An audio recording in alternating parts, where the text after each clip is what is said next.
You thought Pegasus Knights were squishy, you better take a look at these guys. Ripperdactyls we're taking a look at today from Captain Telis. He's taking tic-tac-toe against the vampire counts, which is potentially risky, but no von Karstein except for Manfred von Karstein, who does not have the Bloodwind or whatever it's called, Tempest or of the Night or whatever.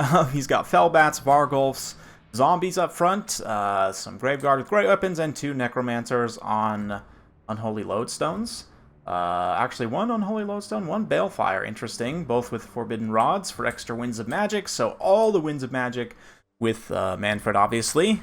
And yeah, Tic-Tac-Toe leading the way on these 2 Ripperdactyls plus Colossedon Hunters. He's got a Linosaurus here, Red-Crested Skinks, and Skinks with Javelins, Lore of Beasts, Skinks. So we can take a look at the Regiment of Renown here as a part of this battle.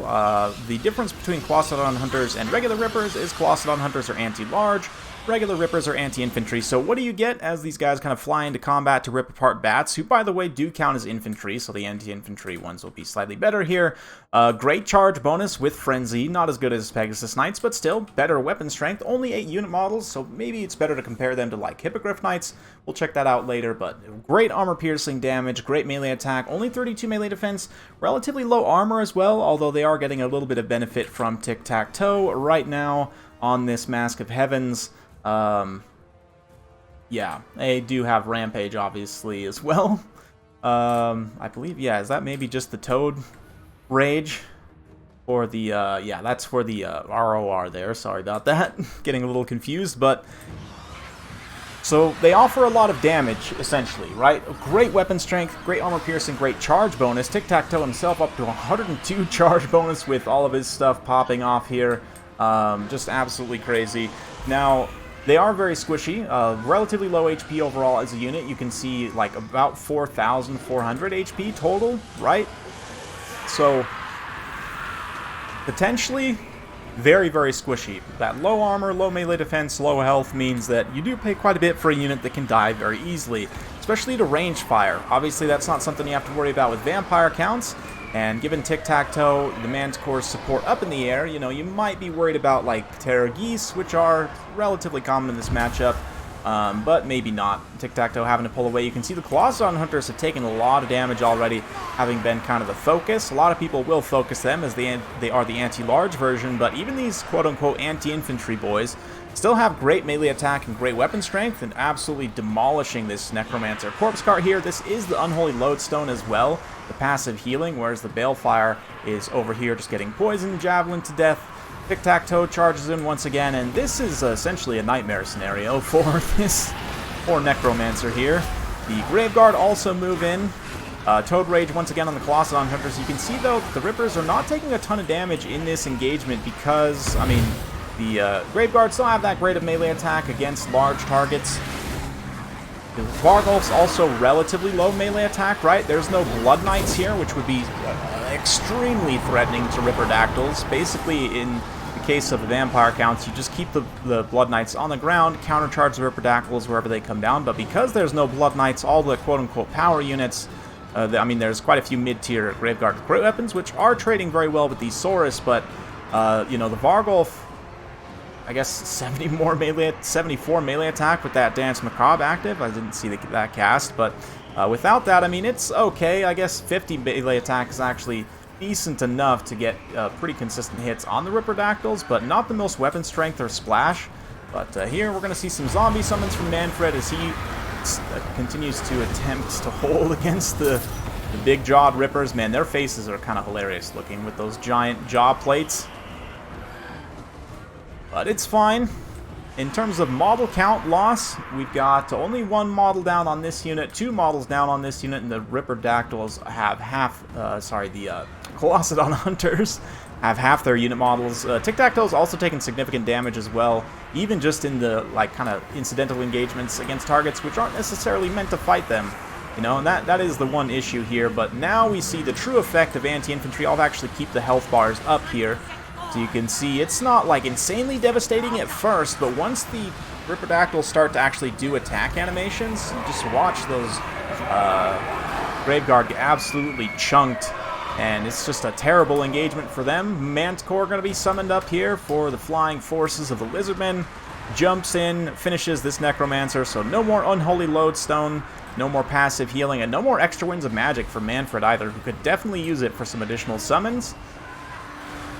The Saurus were able to hold out long enough for the Flying Hammer and Anvil to land, and I believe both of these guys, I want to say this is from their Clan Civil War, DBD Clan Civil War. Ilmatar, maybe Captain Telis knows that he likes to bring Graveguard-based builds against Lizardmen, which it's relatively popular, especially given that a lot of Lizardmen players will go with the Halberd box in this matchup. Like this build, at least in theory, other than lacking Mortis Engine effect, has a lot of tools that you would need to deal with, like a Halberd box, right? Like the wide Graveguard with great weapons, with support, is definitely a way of dealing with that, but kind of as a, like, counter mind play, right? Bringing this Ripperdactyl-based build to counter the Graveguards. Very, very cool. You don't get to see Ripperdactyls too often, but in specific situations, they can be quite good. Tic-Tac-Toe just getting ransacked here by Vargulfs, though. He's a poor, squishy little boy, so he's going to run, fly away. Cliff Racers, fly... No. But Manfred basically has to stay on the ground here, preferably near the Vargulfs, but he does separate himself momentarily. The Vargulfs are then going to have to countercharge over, because the Rippers can obviously just bypass them, as they do. And Manfred not taking too many hits here. It looks like some of the Rippers actually going after the Vargulfs. It's a little hard to tell. Flying units' animations can be a little bit janky, and the Rippers, especially considering that when they're quote-unquote landed, they're not actually landed. Can be a little bit hard to see what's going on. They're just kind of floating around, but yeah, Manfred is getting chunked. I think there's, what, a couple of units in here at least attacking him. At this point, most of the Ripperdactyls have been driven away, but the Saurus still, I mean, there's one basically full health unit. The Horde of Sotek, of course, still fighting as well. Still some skinks. Tic-Tac-Toe comes back for one last hurrah. And the Ripperdactyls are not finished yet. They disengage, pull back around, get in on Manfred again. And there's an attack. Oh, there's another attack. And with that, Manfred's getting lower and lower. Those chunks of 110 weapon strength is pretty solid. It's enough to definitely chunk them down over time. I mean, if you think about it, 8 of these guys is sort of like 2 kind of middle class single entities, like almost like 2 440 weapon strength single entities, which in and of itself is a great theoretical damage output on paper. Now, granted, it doesn't actually work like that in practice because additional dice rolls and, you know, models being in contact and different things like that, but yeah, it looks really nice on paper. The issue is the squishiness. But we'll see on the value here. They probably got some really nice value. At this point, it's just a matter of Saurus grinding down, though. Manfred really doesn't have the healing. Trying to sustain himself at this time. Trying to pop that Master of the Dark Arts, but gets hit a few times by Saurus here. And Skinks and so forth. Starts to crumble, and when he starts to crumble, that's probably going to be it. Yeah, he is going down. Not in a hurry, but he is going down eventually. Handful of Rippers come back in. They're not immune to psychology without that frenzy, so they do get terrified. A Vanguard deployment as well can help them if you, for whatever reason, want to go with a very heavy Vanguard Lizardman build.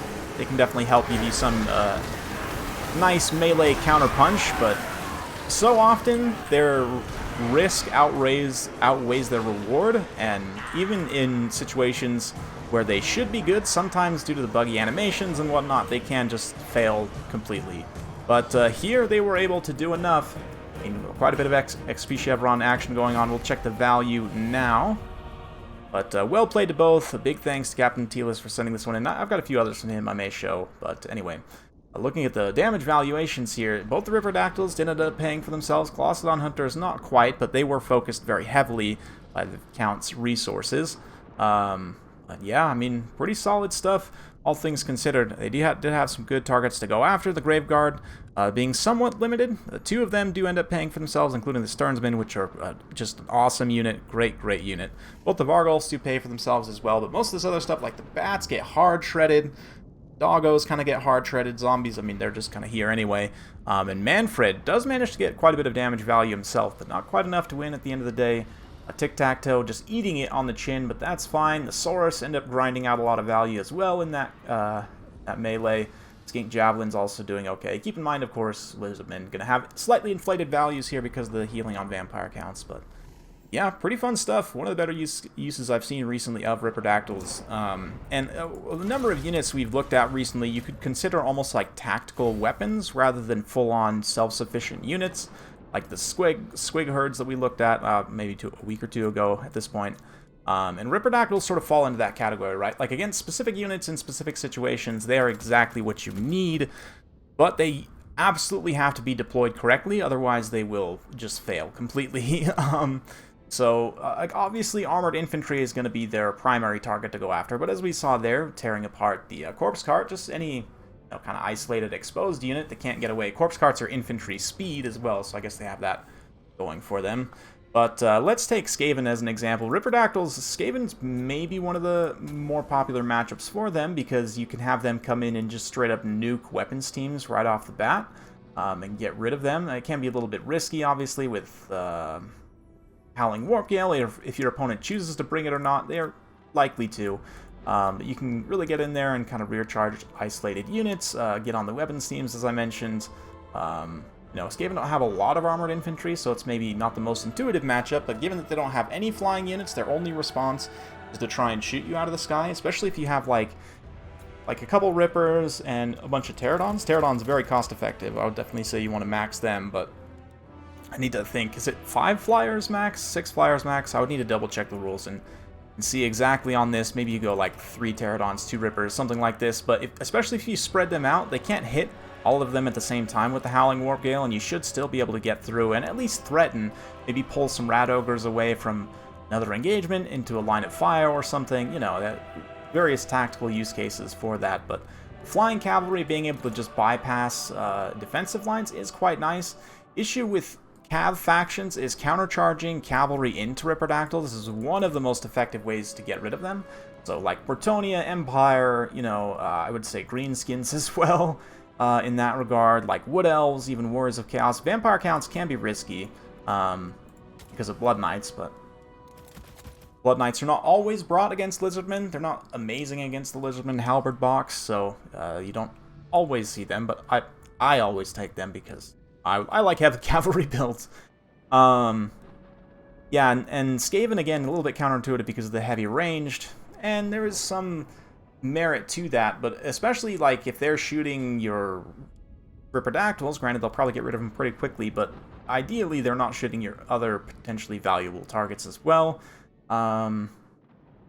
Yeah, Dwarfs is one that I do see them occasionally used in a similar way to Skaven to try and kind of bunker bust high-value ranged units and just get rid of them very quickly. They're very vulnerable to Dwarf, kind of low-tier skirmish, though. Dwarfs are a lot more accurate with their crossbows and guns than the Skaven are with their pebbles, so that's definitely more of a danger there. I don't know. What do you guys think? Where do you use Ripperdactyls? Is there any specific, units or situations where you like to use them?